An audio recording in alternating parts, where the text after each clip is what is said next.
तर शेतकरी बांधवांनो नमस्कार, मी युवराज बागल, काईट हायटेक पंढरपूर मध्ये आपलं स्वागत आहे।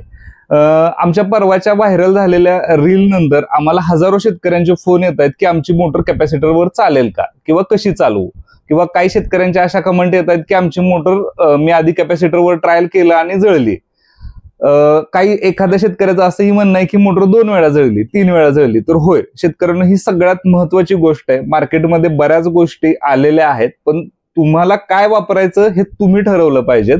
तर मी आधी तुम्हाला सांगतो की मोटर कॅपॅसिटरवर कशी बघायची। तर लक्षात ठेवा, मोटर कॅपॅसिटरवर चालवण्यासाठी 3 महत्वाच्या गोष्टी आहेत। एक म्हणजे तुमच्या मोटरचं नेचर, दुसरं म्हणजे आलेला सप्लाय, तुमच्या तिथं आलेलं व्होल्टेज हे किती आहे, आणि तिसरं म्हणजे तुम्ही किती MFD कॅपॅसिटर वापरतायत। ह्या तिन्ही गोष्टी महत्वाच्या आहेत। ह्यातल्या तिन्ही गोष्टीतली एक जरी गोष्ट तिथं फॉल्टी असेल तर तुमची मोटर कॅपॅसिटरवर ही चालणार नाही। तर मी तुम्हाला सगळ्यात पहिली गोष्ट काय सांगितली की मोटरचं नेचर।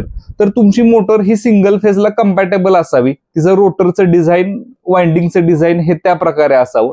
काही मोटरमध्ये, आता मी इथं कंपनीचं नाव घेत नाही, पण वाइंडिंग वायर ही अतिशय कमी असते, म्हणजे 1-1.5 किलो, 1.25-2 किलो। तर अशा मोटर ह्या सिंगल फेजला फिरत नाहीत, का तर तेवढं त्याला मॅग्नेटिझमच तयार होत नाही। दुसरं, तुमच्या मोटरचं बुशिंग बेरिंग जर गेलं असेल तर ती मोटर कॅपॅसिटरवर चालत नाही।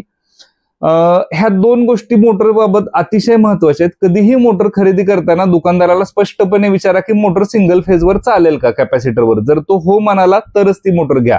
दुसरं, तुमच्या इथं आलेला सप्लाय। तर लक्षात ठेवा, आपल्या इथं आलेला जो सप्लाय असतो त्याचं साधारणतः व्होल्टेज 360 असावं। जो मधला फेज आहे तो गेलेला सोडून उरलेल्या 2 फेज टू फेज व्होल्टेज, म्हणजे एकात 210 असावं आणि एकात 130, 40, 50च्या रेंजमध्ये असावं। ह्या दोन्हीत एवढं व्होल्टेज असेल, ह्याच्यापेक्षा खूप कमी असेल तरी तुम्ही तिथे जास्त ट्राय करू नका, मोटर जळण्याची शक्यता ही जास्त असते।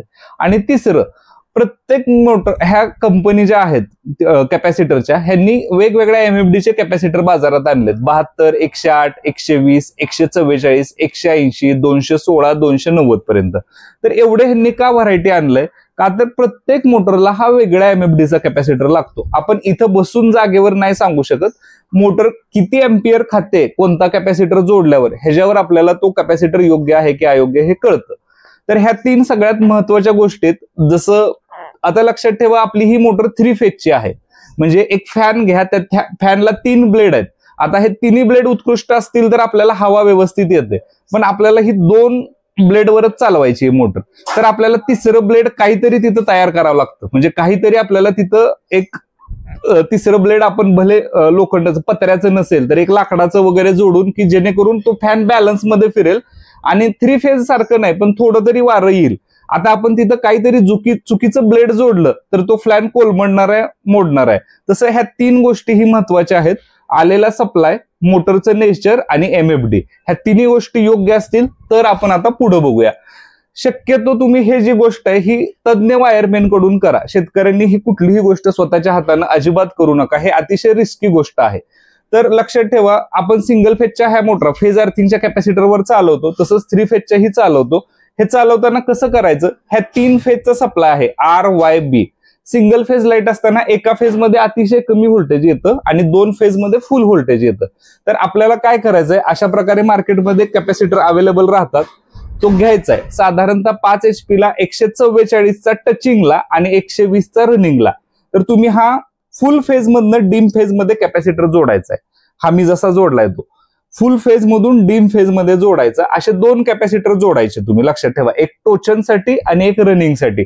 टचिंगचा कॅपॅसिटर हा जेवढा जास्त असेल तेवढा फायदा आहे। रनिंगचा कॅपॅसिटर ह्या मोटरच्या एम्पियरवर ठरतो। ह्या दोन्ही गोष्टी महत्वाच्या आहेत। 1 नंबरला फुल फेज घ्यायची, ही फुल फेज स्टार्टरच्या 1 नंबरच्या खुटाला जाईल। 2 नंबरची फ्यूज वायर ही काढून ठेवायची, 2 नंबरच्या फ्यूजची फ्यूज वायर ही पूर्ण काढून ठेवायची आणि 1 नंबर मधनं घेऊन 2 नंबरला कॅपॅसिटर द्यायचा आणि 3 नंबरची वायर 3 नंबरला। आता लक्षात ठेवा, हा कॅपॅसिटर काय करतो की 1 नंबर मधनं सप्लाय घेऊन 2 नंबरला देतो, म्हणजे हा डमी फेज तयार करतो हा कॅपॅसिटर। आपण ही फ्यूज वायर काढली म्हणजे वरनं तर सप्लाय येत नाही, हा कॅपॅसिटरनं ही इथून सप्लाय घेऊन इथं तयार केलेला आहे।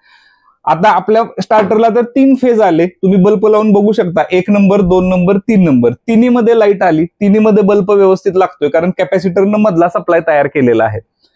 मग तुम्ही मोटरचं बटन दाबा. मोटर सुरू झाल्यानंतर टोचनचा कॅपॅसिटर जे 2 जोडले होते त्यातला एक काढून घ्या, तो डिस्चार्ज करून बाजूला ठेवा. ही सर्व चेक केल्यानंतर मग आमच्याकडे या. लक्षात ठेवा, आमच्याकडे अशा प्रकारचा पॅनल आहे. तो काय करतो की याला 2 बटन आहेत, 3 फेज आणि 2 फेज. 3 फेजचं बटन टाकलं तर आहे असे 3 फेजला 3 फेजवर मोटर चालते तुमची नॉर्मल एम्पियर घेऊन. जर तुम्ही 2 फेजवर चालू केलं तर यामध्ये असा प्रकारचा रनिंगचा रिले आणि टचिंगचा कॉन्टॅक्टर असतो. म्हणजे तो रनिंगचं कॅपॅसिटर टचिंगचा कॅपॅसिटर सर्किटमध्ये घेतो, टचिंगचा सोडतो आणि रनिंगवर मोटर चालवते. याच्यामध्ये अशा प्रकारचे रेझिस्टन्स असतात जो त्या कॅपॅसिटर मधला चार्ज ऑटोमॅटिक काढून घेतो की जेणेकरून रिस्क तुम्हाला काही राहत नाही. ह्याच्यापेक्षा ऍडव्हान्स पॅनल असेल तर तो पण आहे की ज्याच्या आतमध्ये स्टार्टर येतो. तुम्हाला फक्त आलेल्या 3 वायर, मोटरच्या 3 वायर आणि रनिंग आणि टचिंग कॅपॅसिटर जोडला की तुमची मोटर आरामशीर चालू शकते. त्याच्यामध्ये ड्राय रन येतं, ओव्हरलोड येतं, लो व्होल्टेज येतं, हाय व्होल्टेज येतं. म्हणजे काही वरून फॉल्ट आला तर ते मोटर बंद करतं, म्हणजे जेणेकरून मोटर जळण्यापासून तुमची वाचते. तुमच्या मोटरचं 3 फेजचं ड्राय रन ओव्हरलोडचं एम्पियर सेट करता येतं, 2 फेजचं ड्राय रन ओव्हरलोडचं. तुम्ही ह्या प्रोडक्ट बद्दलचा व्हिडिओ डिटेल्समध्ये बघा. पण सगळ्यात आधी तुमची मोटर कॅपॅसिटरवर चालते का हे आधी चेक करा आणि मग आमच्याकडे या. तुम्हाला आम्ही प्रत्येक प्रकारचा पॅनल हा प्रोव्हाइड करू. धन्यवाद.